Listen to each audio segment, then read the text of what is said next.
Au micro des grosses têtes, Jean-Marie Bigard a évoqué le sketch culte qu'il a écrit avec Pierre Palmade, à la demande de Laurent Ruquier. C'est grâce à lui, qu'il a été révélé au grand public. Depuis le terrible accident provoqué par Pierre Palmade qui a fait plusieurs blessés graves, de nombreuses célébrités qui l'ont côtoyé ont témoigné au sujet de la personnalité de l'humoriste ou de ses addictions. Jean-Marie Bigard a évoqué à plusieurs reprises dans Touche pas à mon poste son amitié passée avec l'humoriste. Ça me remue depuis le début cette affaire. Je m'endors avec ça. Je me réveille avec ça parce que j'ai été trop proche de Pierre et cette chute dans le vide que l'on regarde de l'extérieur. Tu vois un proche qui tombe, et tu ne peux rien faire, avait-il par exemple indiqué dans l'émission de Cyril Hanouna.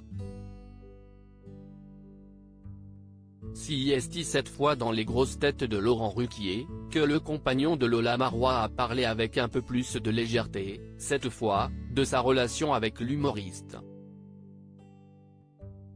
Jean-Marie Bigard raconte la belle histoire du sketch écrit à quatre mains avec Pierre Palmade. L'animateur lui a demandé si Pierre Palmade lui avait déjà écrit des sketchs. Jean-Marie Bigard lui a confirmé qu'il lui avait même écrit l'un de ses plus célèbres numéros, La chauve-souris. Il a raconté sa genèse, simplement interrompue par les blagues douteuses des autres sociétaires. C'était extraordinaire, parce que j'arrive chez Pierre, on est censé travailler.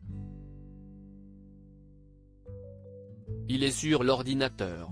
Et je lui dis, tiens, j'ai entendu à la radio ce matin qu'on avait une chance sur 10 millions de se faire mordre par une chauve-souris enragée. Pierre tape la phrase sur l'ordinateur. 2 heures après, rien. La page blanche, rien du tout, le trou noir. A-t-il indiqué. Les deux hommes décident donc de se changer les idées pour enfin trouver l'inspiration. Au bout de 2 heures, on se dit, on va aller boire un coup, ça reviendra, quand ça reviendra. Et en repassant devant l'ordinateur, je lui dis, dis donc, on a déjà bien bossé. Je relis la phrase et j'ajoute, je voudrais bien savoir comment le gars a fait pour déterminer qu'on avait tous en moyenne une chance sur 10 millions de se faire mordre. On se rassied et 2 heures après, on écrit le mot fin sur ce sketch qui m'a rendu célèbre, a-t-il poursuivi. Avant de conclure, c'est une belle histoire, non ? Des addictions dont on ne guérit jamais. Frédéric Beigbeder a livré son avis radical sur l'addiction de l'humoriste au micro de France Inter, mettant en garde son entourage. On ne guérit jamais, a-t-il indiqué à propos de la cocaïne. En tout cas, bien sûr qu'il ne faut jamais croire un ancien toxicomane qui dit qu'il est guéri, parce qu'on n'est jamais guéri, a-t-il martelé.